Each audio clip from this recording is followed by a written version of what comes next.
Hey tea heads, this is Don from Mayleaf. In this video, tasting a semi-aged pu'er tea. In this video, we're going to be chilling, sitting back, relaxing and sipping on our latest pu'er release, this Jing Mai 2013. This video is going to go under the single tea tastings and the drinking with friends playlists. If at any point in time you enjoy this video, then make sure you hit it with the thumbs up. The more thumbs in the air, the more tea videos are going to come your way. And if you haven't subscribed to our YouTube channel yet, go click that button and push the little notification bell as well. Because that's nice. That keeps you informed. So it's a rainy Saturday, really rainy, and we're just gonna get comfortable, sit down and celebrate the coochiness and comfort of our home with our latest pu'er release. We're gonna show you the artwork in a bit. Let's quickly talk about the story about this tea. Yeah, let's do it. So it started last year on one of our tea sourcing trips. When we did our Tie Guanyin sourcing, we spent a lot of time with Xiaozhong, this girl who's obsessed with Tie Guanyin. She's a Tie Guanyin expert. The girl can spot good Tie Guanyin from 100 meters away. Oh my god, she's so good. Seeing her work, you know, some of the wholesale markets just boom was a very impressive thing. So she's a real lover of Tie Guanyin, and she's actually busy right now because we're speaking to you from April 2018, and she's busy now collecting samples. Helping us because we can't go to Fujian this year, so she's one of our agents, busy scouring around trying to find the best Tie Guanyin to send to us. But anyway, we trust her so much. Yeah, we trust her. She's got very good taste, but obviously it comes down to us in the end. So we spoke obviously about tea a lot, and I spoke to her about pu'er, and she said to me that she wasn't a massive fan of pu'er, that she's obviously tasted a lot of pu'er in her life. She's a tea, completely obsessed with tea, and that's her job. But she wasn't really a lover. I think she was saying of raw pu'er, Sheng Gushu. She made it, it was more like raw pu'er. Yeah, I think she said she liked cooked pu'er, but she was not a major fan of raw pu'er. However, she said there was one pu'er that she tasted that she fell in love with so much she bought the entire batch. And so obviously I was intrigued. Of course. I found out where it's from, and she said it's a Jing Mai, which is, you know, there's a whole thing with Jing Mai. We love Jing Mai teas. And so we really wanted to get a sample. It took a while for her to send us a sample. I don't know if she was holding on to her stash, but it took a while for her to send us a sample. And we finally tasted it blind in our last Mayleaf Sessions live YouTube session that we did. If you've watched it, then you will probably remember. If you haven't, then where were you? But yeah, so we tasted it amongst other pu'ers, and we really liked it. It's delicious. Yeah. And I had enough sample to taste it a couple more times. I tasted it with a few people, including some people who were lucky enough to come to Mayleaf in Camden. I just happened to share. You know who you are. And so we tasted it. I really like it. We ordered it. It was very difficult to get this order through because she loves this tea as well. We love this tea. But and so at first she only offered us something like 50 cakes of it. She wasn't keen on letting go of it. And then in the end we managed to convince her to give us her entire stash. Obviously she probably kept about 10 or so for her own personal use. Fair enough. But we managed to get 123 cakes. That's amazing. 123 of these cakes. And you must have used your magic eyelash wrapping. It's more money than magic. But anyway, money is its own magic, I guess. So yeah, it's I don't know if there's any other on the market. I don't think so. She said she bought the whole batch. So it looks like that these are the last 123 cakes of this tea. Let's unveil it. Yes, I'm thirsty. Are you ready? Yes, I'm ready. Then let us begin. Ta-da! Here we are. Show the good folks at home. Here you go. Your latest creation, The Snow Listener. Beautiful. I love this artwork. So it's a macaque snow monkey meditating in the water with snow around him. I love the detail that you managed to get in the hair of that monkey. Oh yeah, that was not so easy. But. Yeah, to get snow with one color it's beautiful. Really, really nice artwork. So that's the snow monkey. You can see he's meditating, stroke marinating. There's a few little botanicals also in the water there. Yep. Anyway, we'll talk about the artwork later and the name later. Okay, thank you all. You're welcome. But let's scope this tea for you. So, season of this tea is spring, early spring 2013, which means we're speaking in 2018. It's currently 5 years old. And this is the thing about this tea. We've been obviously supplying PuErh for over 10 years, 12, 15 years. But we really only started to get into pressing our own PuErh cakes about 4 years ago. So we've only been really able to get our hands on fresh material. We have been looking at old or aged cakes. We've been trying to find them, and as you know, we've released some limited edition ones like King Plum and some other ones. Yum, yeah. Really great teas, but it's not easy to get your hands on aged teas that are of high quality. You can get your hands on aged teas, but not really of high quality. And we spoke last in the live session saying that just because it's aged doesn't mean that the starting material was any good in the first place. And it may have been that it's literally just been sitting on the shelves because the starting material was not great starting material.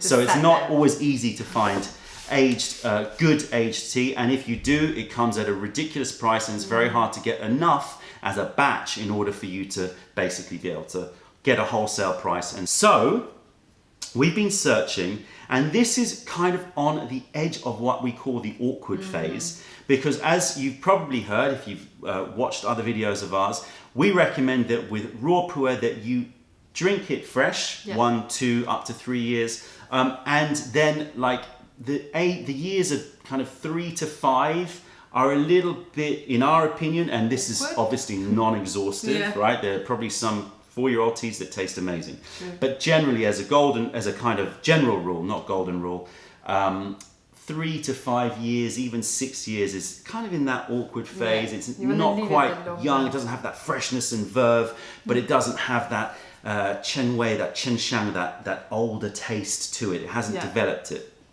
So 5-year-old is right on that limit. But as you'll see when we talk about its origins, it's been stored in a way that I think has accelerated the aging. It definitely tastes older than a 5-year-old cake. And it's a really interesting tea, from my memory at least, because it's got that like 1 foot in each place, but they're both expressing themselves really quite interestingly and in a really pleasant way to drink. Yeah. So, so 2013, early spring picked, that's your season. Cultivar, interesting one. I've put on here Daejong for safety because that's the classic PuErh big leaf Assamica variety that is used for the majority of PuErh out there. However, because this is from Jing Mai has some really interesting mixed, you remember when we were there, mixed varieties. The leaves tend to be a bit more, there's some smaller leaf material there. And some bigger, kind of thicker leaves material as well. Yeah, it's a bit mixed up. It's mixed and up, so, and from analysing these leaves, they are a bit smaller. So I'm thinking that I've written Daejong for safety, but it may be that there's some mixed varietals in there as well. Hard to say for sure. The origin. Yes. Jing Mai. Of course. Jing Mai love. You know, Jing Mai is first of all, it's such a nice word to say. It's really nice. It's better than your bang pens and stuff. Just as a sounding thing, especially to a Western ear. Yeah. Jing Mai just has this kind of ring to it. And the teas from Jing Mai are renowned for having really aromatic. Kind of, a strong smell and quite strong taste, but very smooth. It's always so a very universally loved area, Jing Mai, because it's got very high fragrance, floral, fruity aromas, sweetness. It's got some bitterness and some dryness, but never excessive. It's like that perfect. It's like a balanced. Yeah, it's a really nice balanced tea with a very, very strong aroma. Yeah. Jing Mai is in Lansang County in Simao, which is just north of Sichuan-Bana. So it's in Yunnan province, and it's in the Simao province of that area. We went there this year as well. I love Jing Mai. Jing Mai is Look out for more videos. Yeah, we've got some videos coming. But yeah, one of our favourite places, and for many, many people out there, it is a real go-to place. Not just because of all of the characters that we've said, but also because Jing Mai, whilst being famous and whilst being an area that is highly sought after, has got quite a lot of ancient forests. So there is more Gushu available around there, and so the price is never going to be as high as some of your very limited Gushu forests, which everybody's after and is constantly faked, etc., etc. So you're more likely with Jing Mai to get really high quality product at a price which is not going to be, stupid pricing. So Jing Mai, one of our favorite areas. Picking and processing is probably standard bud up to 3 to 4 leaves. As I said, they look quite, a little bit smaller than your average pu'er. Processing will be exactly the same as all raw pu'ers. It's going to go through its withering, it's going to go through its pan baking, it's going to go through its rolling, and it's going to go through its sun drying. If you want to see videos about pu'er production, I'll put a link in the description below, and there are more coming. Age of these tea trees, we were initially told up to 700 years old. We spoke with Xiaozhong, who then spoke to the person that she purchased from. They're adamant that it was up to 700, but average was more 300 to 500. So we've erred a little bit on the side of caution. It's always difficult in these situations when you haven't actually sourced it direct from the farmer to know for sure. It certainly is Gushu, in our opinion, just from the texture and sweetness of it. And they're saying up to 700. We've written 300 to 500 just to pull it back a little bit, because they were saying that those are the kind of the average ages there. But with these Gushu plantation, it's going to be a mix of ages. So 300 to 500 is our general range, but it is an approximation. Elevation on this is about 1,500 meters, so nice and high. Okay, so that's the theory. Let's get into the sensors. Come on, let's open up this. Can't wait. Baby. I'm so thirsty. We always have these videos, and we do these videos when we haven't drank any tea yet, so I'm always I'm parched. I'm parched. Look how aged this looks. So the label here, it literally says early spring ancient tree material, but so it's not our own tag in here because this was pressed in 2013. Oh, I forgot to say about storage. Very important. Yes. So this was stored, so it was purchased by this lady only a year or so afterwards. So it was stored in Kunming for a year or so, and then it was brought to Shenzhen, and it's been aged for 3 to 4 years in Shenzhen. Now, Shenzhen is different in terms of its climate to Kunming, and Shenzhen is very close to Hong Kong, so it's kind of going to approximate Hong Kong storage, which, as you pu'er aficionados know, means that it's going to be a little bit more humid and hotter, and therefore it's going to make the aging speed up compared to storage of Kunming. Kunming relative humidity, around 65-ish, something like that. And Shenzhen is kind of around 80. So you've got that big difference. But Shenzhen is also hotter, and so relative humidity is also dependent on how hot it is. So hotter air can store more water, and therefore you have a situation where it's actually relatively, if you compare it, even more humid. But it's been stored well. I spoke to the lady, and she said it's been stored very, very well. It hasn't been stored kind of outdoors or where there's been a lot of excessive changes and fluctuations. Right. However, it definitely looks more aged than your average 5-year-old pu'er, in my opinion.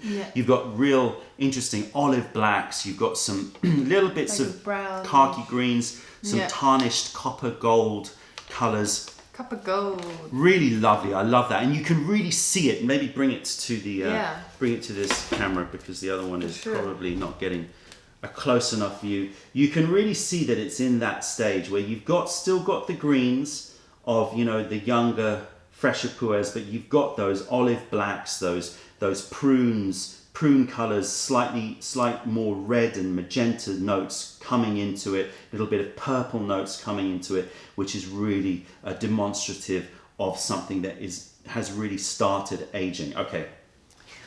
Okie dokie.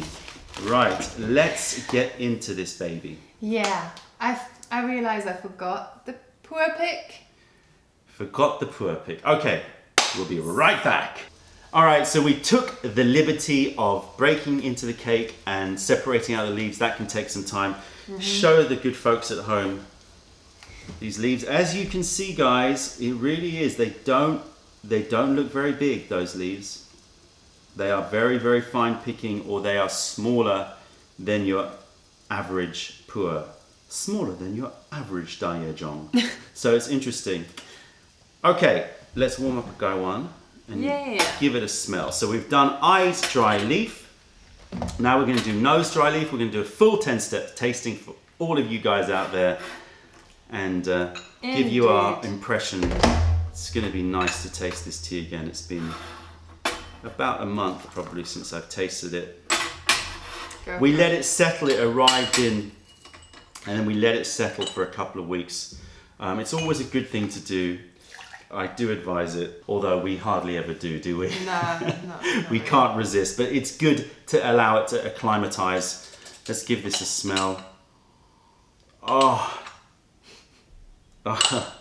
Jing Mai fragrance. It's full, it's so rich, but it definitely has a really... It's like super comforting smell. It's like what are you getting?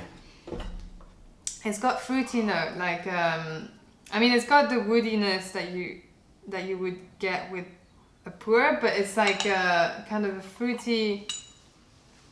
Yeah, it's like a fermented fruit, like a fermented grapes. I would say it's a bit plummier than that, or like a darker fermented alcohol, like a port or a marsala wine. Yeah. Those kinds of very, fortified wines. Like quite sweet, but like really sweet. Fermented. Has a varnished leather smell to it as well, and it's definitely got a little bit of an incense woody smell to it, but it also has a certain freshness, a certain brightness to it as well. And that's what's really interesting about this tea, is it somehow manages to express both youth and verve, but also it really has a pronounced aged smell to it, much more than you would expect from a 5-year-old. Yeah, that's the thing. That's what was surprising about it. Let's give it a rinse. That's why we loved it. Okay. Really, really like leather and burnt prunes, fortified wines, ports, those kind of notes. Okay. And now it's just even stronger. All right, more of the wetness is coming out. More of the side. Yeah, it's super strong. This Jing Mai fragrance is really high. What are you getting? I get like in the pine wood forest, like a fires that's just been turned off by the rain. That's what I get, like that environment in my head. Oh wow. You know? I think you nailed it. It's like... Okay, so yes, all right. So if you ignore the caramels and prunes for a minute, I'm seeing what you're getting. Yeah. You're getting that wet wood. Yeah. And there is a slight, not smokiness, but a burnt note to it, isn't there? A little, not burnt. Yeah, like burnt prunes. But I do get what you mean, that kind of slightly ash, like as if it's been rained on. As if like a campfire has been put out. I think you nailed it. And then like a compote of prunes like thrown on the top. But there's also a very distinct humid aroma that comes from its wet storage. Yeah. It definitely has, and there are some wet storage that's an unpleasant smell. Quite intense. Yeah, it can be just kind of too much like an attic or a cellar. Too much, just too strong in that smell. True. But with this, it's really nice. It gives a certain freshness to it. It's like a wet t-shirt or wet fabric, smell to it. It smells very sweet as well. So, I mean, that's super sweet. So you're getting, if we summarize it, We're getting sweetness from prunes and again fortified wines, dessert wines, those more fortified wines, ports and marsala wines. You're getting a little bit of that leather. You're getting woods like so you're getting the darker woods like the cedar woods and those kinds of notes. You're getting that wet. Then you're moving up in freshness. You're getting that wet fabric, and then you're going into bright pine and hold on. It's pretty good. There's also this cherry cough sweet. Yes, that's the fruity sweetness. As it cools down, you, at the beginning you get most of the humid notes. Yeah. Cherry cough sweet, even eucalyptus and menthol. This is the aroma on this, the nose on this tea is. It's super, really, really rich. It's very, very strong aroma. Yeah, it's interesting. Okay, let's brew it up. It's got like the medicinal notes of like those more wet storage pu'ers, you know, but it's covered up with that sweet fruitiness. And like, mentally freshness. It's a funky one. It's a funky tea. It's definitely got, I totally understand why this girl... said, I don't really drink raws, but I drink this. It has this real interesting character to it. Yeah. It has that Jing Mai, very Jing Mai strong aroma. But Jing Mai is normally known for very kind of floral notes, floral aromas. True. And yes, there is some of that there, but it's more about that sweet, pruny and winey. Slightly salty. It's almost got like a...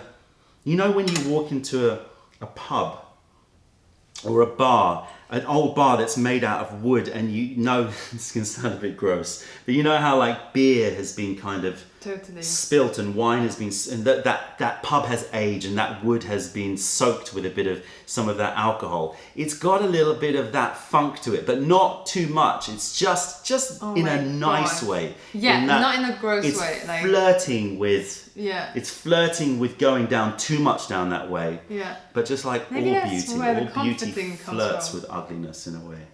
Ooh, look at that. That's a very great sentence.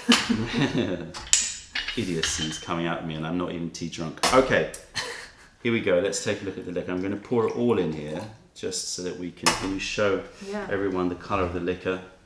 So we're hitting it with boiling water, or 95 degree 205 Fahrenheit. It's producing a nice orange, yellow, slightly beigey, but it's got a little pink tone to it as well from my angle. Got that slightly oxidized look to it. Yeah. Okay, let's give it a taste. You can sip on that one first.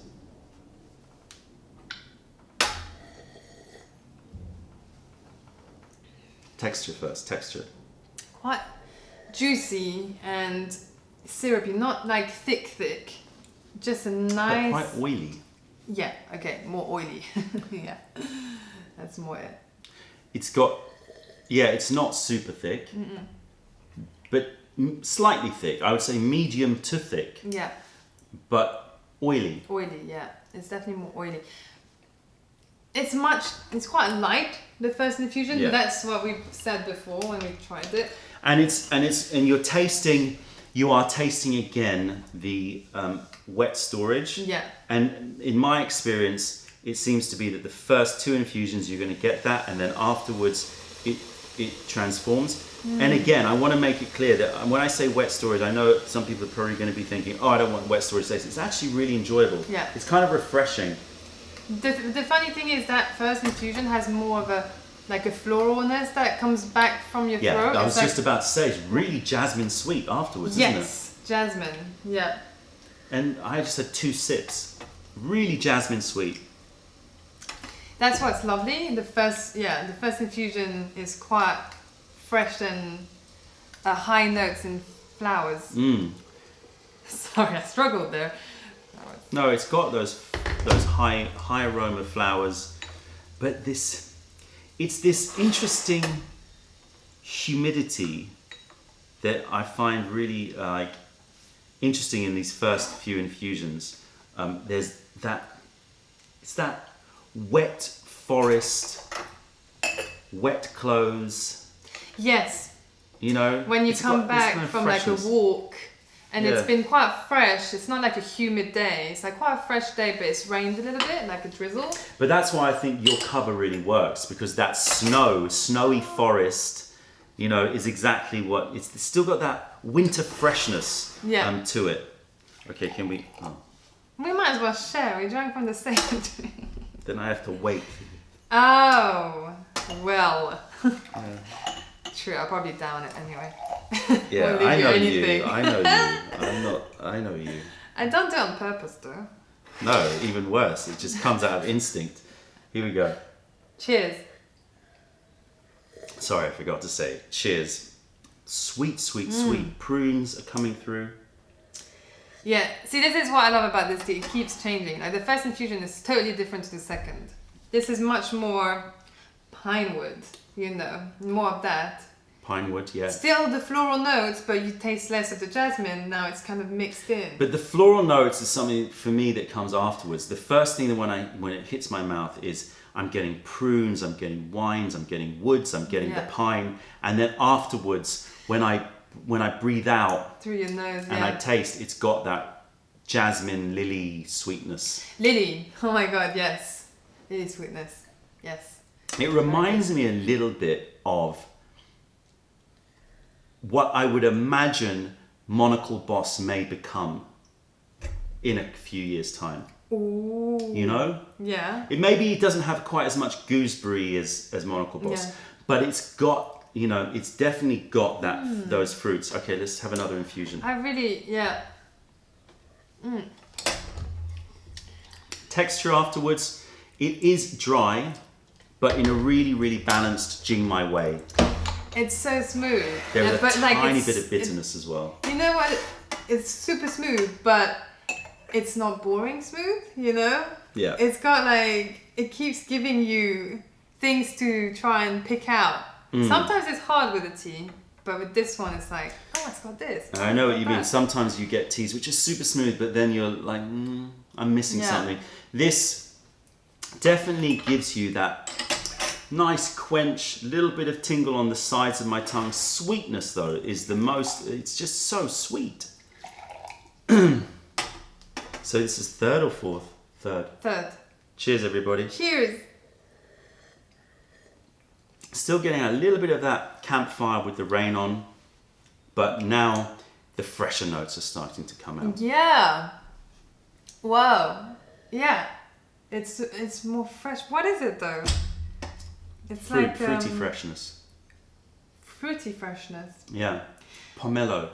Ah, thank you. Because I kept thinking about the other tasting notes, and I was like, it's not quite right anymore.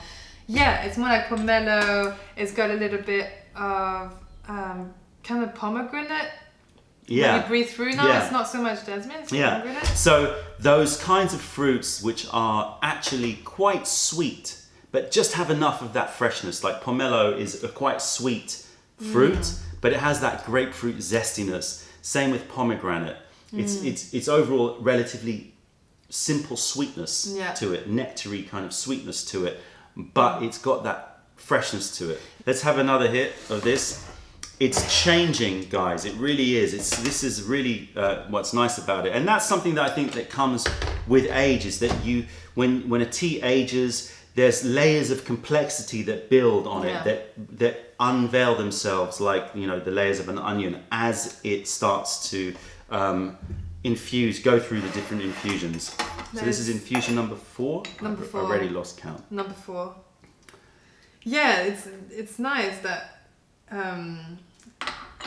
I lost my train of thought. Damn it. It's about the mouthfeel. Like it feels so sweet in my mouth. Like it's got so much sweetness. It's just so sweet. Yeah, it really is. Some pu'erh teas you need to hunt for that sweetness, isn't it? But this is just front and center. Very, very sweet. It's beautiful, smooth, beautiful sweet, colour.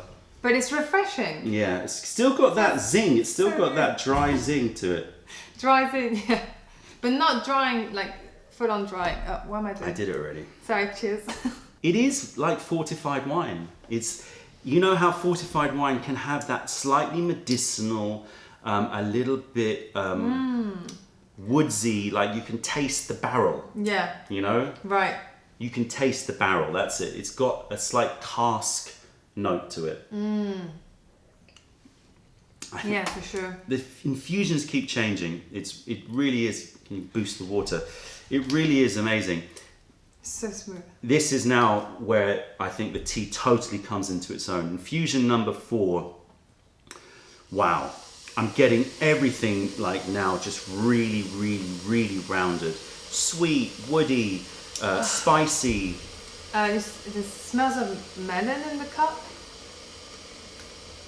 Sorry. I get a warmer smell than that. Hold on. I get more slightly salty biscuits. Yes, there is a saltiness, but I couldn't work out what it is. As Salty it cools biscuits. down, What? let it cool down. I see what you mean about the melon. You know? It's got like, salt, so I'm getting salty like biscuits, like you know. Almond wafers. There's little. Yes. You know, with the coffee. The sometimes? really dark ones, the Yes. dark almond love those. almond thins. They're called. I think they're called Yes, almond thins, because it's got that. What is that? It's just dark baked cookies. Yeah, maybe it's got like spice to it. That's what we're smelling. I don't know. And as it But cools it's definitely down, got that. I am getting. I know what you mean, like green melon. Yeah. You know, or more like slightly. It's got that fresh. Again, a fruit that's just generally quite sweet but refreshing. Yeah. All right, let's do one more infusion, and then we're gonna keep drinking and let people know how we feel afterwards. Infusion number 10 here. This tea, just look at it. It never really stops. strong. It just keeps on going. It's incredible. Let's take a look at the leaves quickly while you sip on that tea. Again, small leaf. This is interesting. Let me see if I can get closer. Do you want me to do it? Sorry, whilst that's... No, it's fine. It's fine. You can see relatively small leaves. So it could be to do with just the picking season and what they chose to pick as material. But my suspicion is that these tea trees generally probably have smaller leaves and therefore maybe a different mixed variety. But the tea just keeps on giving, and it just moves into just beautiful sweetness, right? Yeah. Really, really lovely sweet. Any other tasting notes? It does take you on a journey, this one. Yeah. It's one of those, for sure. And, you know, I think, as I said before, it expresses both young and slightly aged, and I think that the aged tastes are remarkably strong, Yeah. considering it's been 5 years. So that Shenzhen aging, that slightly humid aging has pushed it, Yeah. but it hasn't sacrificed it. In fact, I think that the slightly humid notes actually work. Let's show the artwork again, because let's talk about how we feel. Yeah. Really, every time we've drunk this tea, we've felt the same, and it hasn't changed this time. A really beautiful energy that gives you energy, but it's really nothing hyper at all. It's actually quite centered, quite calm, quite relaxing, and that's why we really felt that this meditating macaque was the perfect character for this cake. Really meditative. I can imagine that this would be a great meditation tea because it would give you the energy to kind of sustain the meditation, but also a calmness and a centeredness that might be to do with the age, probably has got a lot to do with the age in our general experience. Yeah, it's definitely... When you age a tea, it becomes less hyper than your very fresh Gushus that have that youthful verve. You've got that, but it can be a bit trippier. Obviously, and a bit more woozy. Yeah, and it depends on how you're feeling at the time as well. But it depends on the person. On the person as depends well. on the tea. You know, those are real generalizations. But this one, it'd be interesting to see what you guys think. Yeah. Whether or not, it definitely gives you energy, but it's nothing like the kind of tingly cold sweats, like woof, you know, oh, I'm kind of really kind of hyped. Yeah. It's really kind of quite calm, quite settled. The meditating snow monkey. That's the snow listener. As I said, we've got 123 cakes. If you're interested in picking one up, there'll be a link in the description I definitely below. recommend it. I definitely recommend it. It's a real journey, this one. Yeah, it's really good. Jing Mai love. Jing Mai love. That's it, tea heads. If you made it to the end of this video, then make sure you hit it with the thumbs up. Check out our YouTube playlist and let us know if there are any videos that you'd like us to make. If you're ever in London, then come visit us in Camden to say hi and taste our wares. If you have any questions or comments, then please fire them over. Other than that, this is Celine. I'm Don from Maylie. Thank you for being a part of the revelation of true tea. Stay away from those tea bags. Keep drinking the supreme stuff. And spread the word, because nobody deserves bad tea. Bye. Bye.